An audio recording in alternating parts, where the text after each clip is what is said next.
नमस्कार। ये महाभारत कथा पूरी तरह से वेद व्यास महाभारत के ऊपर आधारित है। यदि आप इसका निरंतर श्रवण करते रहना चाहते हैं तो इस चैनल को सब्सक्राइब जरूर कर लें और आगे आने वाली सभी पॉडकास्ट के नोटिफिकेशन के लिए बेल आइकन को भी ज़रूर से प्रेस कर दें।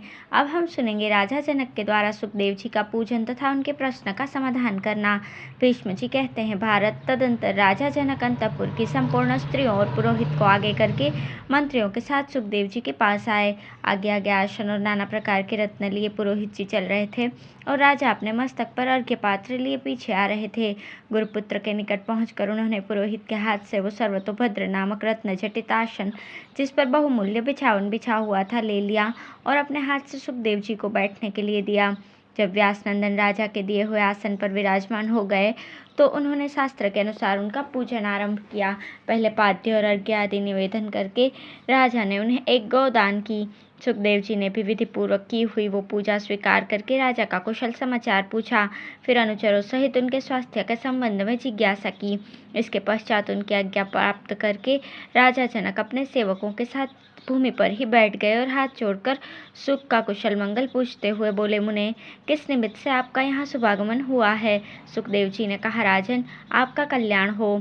मेरे पिता ने मुझसे कहा है कि यदि तुम्हें प्रवृत्ति या निवृत्ति धर्म के विषय में कोई संदेह हो तो तुरंत ही मेरे यजमान विदेहराज जनक के पास चले जाओ।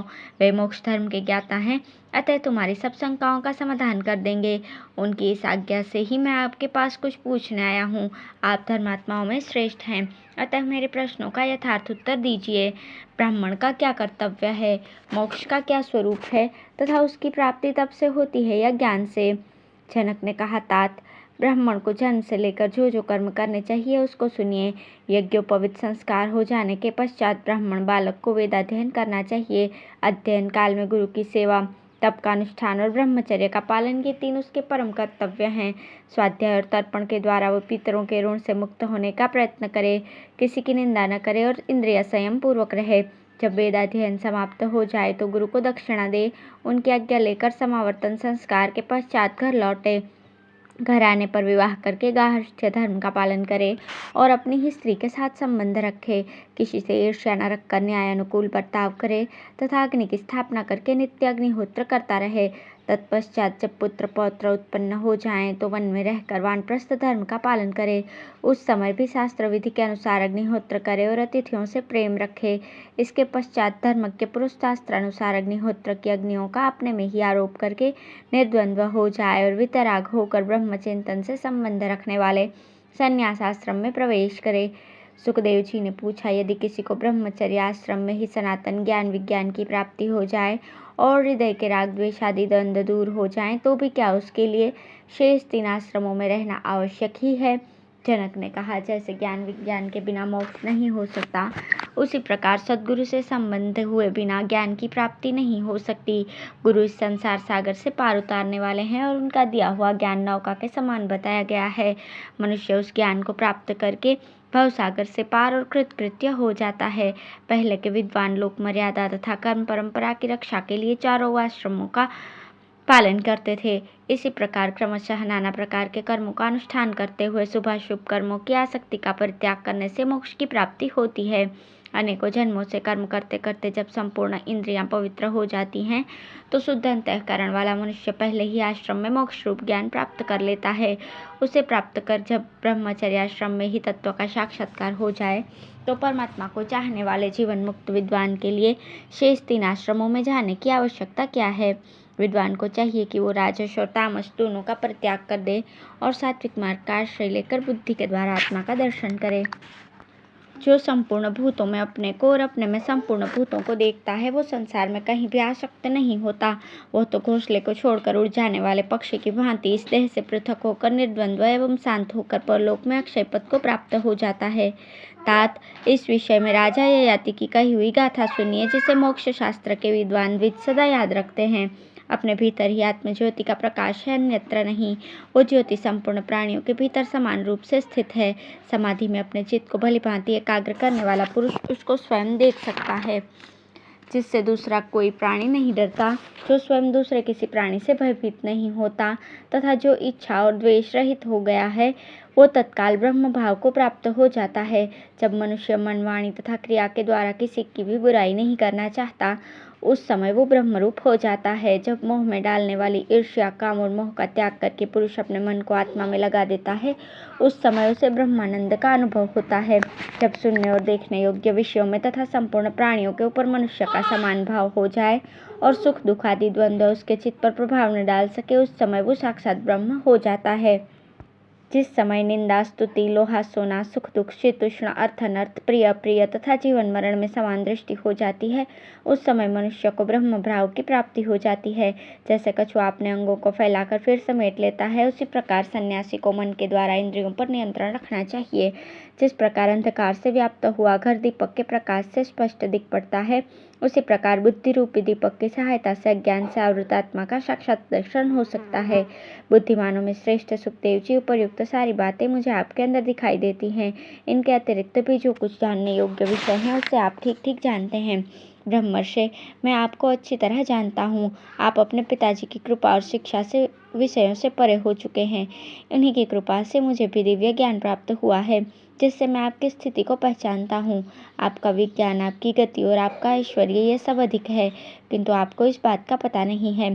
बाल स्वभाव के कारण संशय से अथवा मोक्ष न मिलने के काल्पनिक भय से मनुष्य को विज्ञान प्राप्त हो जाने पर भी मोक्ष की प्राप्ति नहीं होती। जब सत्संग के द्वारा विशुद्ध निश्चय को प्राप्त होने से संदेह दूर हो जाता है, तब हृदय की गांठ खुल जाने पर वो मोक्ष प्राप्त कर लेता है। आपको ज्ञान हो चुका है और आपकी बुद्धि भी स्थिर है, परंतु विशुद्ध निश्चय के बिना किसी को भी परब्रह्म की प्राप्ति नहीं होती। आप सुख दुख में कोई अंतर नहीं समझते, आपके मन में तनिक भी लोभ नहीं है। आपको न नाच देखने की उत्कंठा होती है, न गीत सुनने की। आपका कहीं भी राग है ही नहीं, न बंधुओं के प्रति आसक्ति है, न भयानक पदार्थों से भय। महाभाग, आपकी दृष्टि में मिट्टी का ढेला, पत्थर और सुवर्ण सब एक से हैं। मैं तथा दूसरे मनीषी विद्वान भी आपको अक्षय एवं अनामय पथ पर स्थित मानते हैं। ब्राह्मण होने का जो फल है और मोक्ष का जो स्वरूप है, उसी में आपकी स्थिति है। अब और क्या पूछना चाहते हो? अब है सुखदेव जी का पिता के पास लौट कर आना तथा व्यास जी का अपने शिष्यों को स्वाध्याय की विधि और सुखदेव को और अध्याय का कारण बताना। भीष्म जी कहते हैं, युधिष्ठिर, राजा जनक की ये बात सुनकर शुद्ध अंतःकरण वाले सुखदेव जी एक दृढ़ निश्चय पर पहुंच गए और बुद्धि के द्वारा आत्मा का साक्षात्कार करके उसी में स्थित होकर कृतार्थ हो गए। उस समय उन्हें बड़ा सुख मिला, बड़ी शांति का अनुभव हुआ। इसके पश्चात वे हिमालय पर्वत को लक्ष्य करके वायु के समान वेग से चुपचाप उत्तर दिशा की ओर चल दिए। वहां पहुंचकर उन्होंने अपने पिता व्यास जी का परम उत्तम रमणीय आश्रम देखा, जहाँ वे शिष्यों से घिरे हुए विराजमान थे और सुमंतु, वैशंपायन, जैमिनी तथा पैल को वेद पढ़ा रहे थे। उसी समय व्यास जी की भी दृष्टि सुखदेव जी पर पड़ी, जो प्रज्वलित अग्नि और सूर्य के समान तेजस्वी दिखाई देते थे तथा धनुष से छूटे हुए बाण की भांति वृक्षों और पर्वतों में अटके बिना ही चले आ रहे थे। निकट आ जाने पर अग्निगर्भ से उत्पन्न हुए महामुनि शुक ने पिता के चरणों में प्रणाम किया और उनके शिष्यों से भी योग्यता मिलकर पिता से मिथिला का सारा समाचार कहकर सुनाया। वहाँ राजा जनक के साथ जो संवाद हुआ था, वो सब बड़ी प्रसन्नता से उन्होंने निवेदन किया। इसके पश्चात मुनिवर व्यास जी पुत्र और शिष्यों को पढ़ाते हुए हिमालय के शिखर पर ही रहने लगे। एक समय की बात है, व्यास जी के शिष्य जो वेदाध्ययन से संपन्न, शांत, जितेंद्रिय, सांगवेद में पारंगत और तपस्वी थे, उन्हें चारों ओर से घेर कर बैठ गए और हाथ जोड़कर कहने लगे, गुरुदेव, आपकी कृपा से हम लोग अत्यंत तेजस्वी हो गए हैं और हमारा यश भी चारों ओर बढ़ गया है। आप एक बार और कृपा करके हमें कुछ उपदेश कीजिए, यही हमारी इच्छा है। व्यास जी ने कहा, शिष्यगण, जो ब्रह्मलोक का अक्षय निवास चाहता हो, उसका कर्तव्य है कि पढ़ने की इच्छा से आए हुए ब्राह्मण को सदा ही वेद पढ़ाए।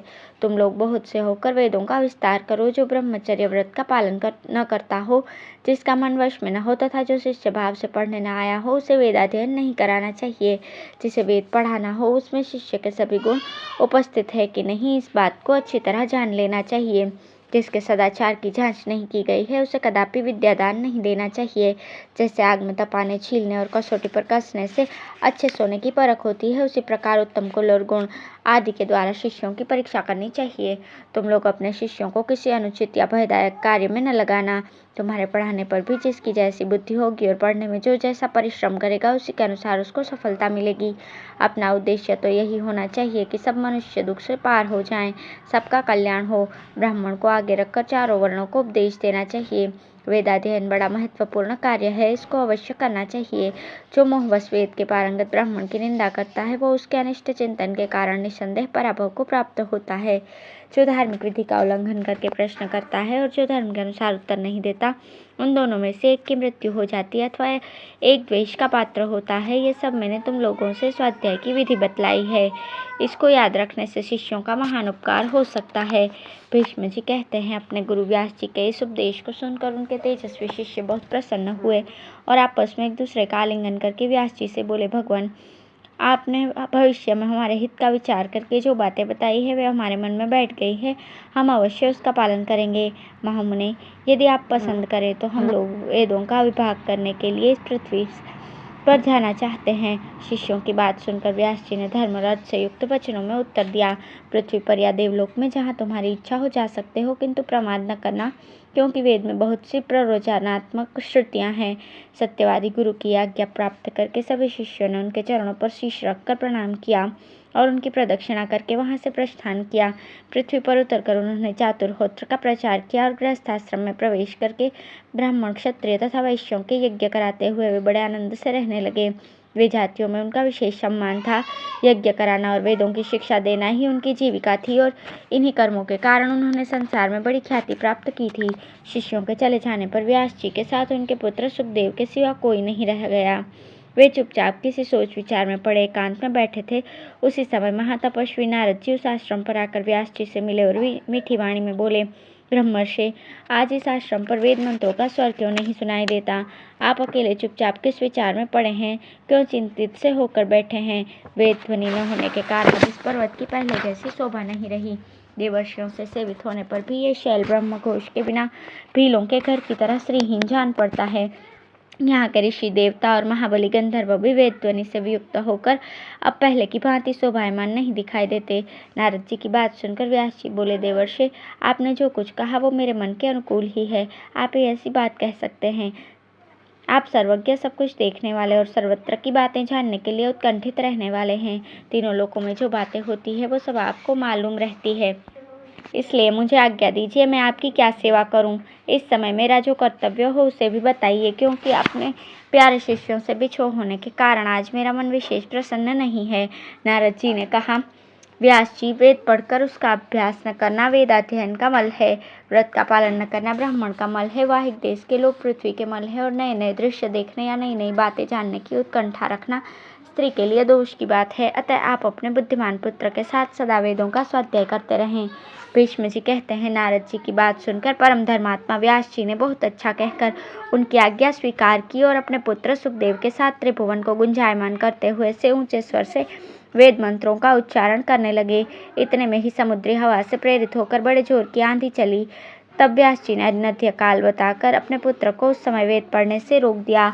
उसके मना करने पर भी सुखदेव जी के मन में इसका कारण जानने का प्रबल उत्कंठा हुई। ये देखकर व्यास जी ने कहा, पुत्र, जब बाहर की हवा प्रचंड वेग से चल रही हो उस समय वेद मंत्रों का ठीक ठीक सस्वर उच्चारण नहीं हो पाता। उस दशा में जगत को उस वायु से महान भय की प्राप्ति होती है। इसलिए ब्रह्मवेत्ता लोग आंधी के समय वेदाध्ययन नहीं करते। यह कहकर जब वायु शांत हो गई तो व्यास जी पुत्र को अध्ययन के लिए आज्ञा देकर आकाशगंगा के तट पर चले गए। धन्यवाद।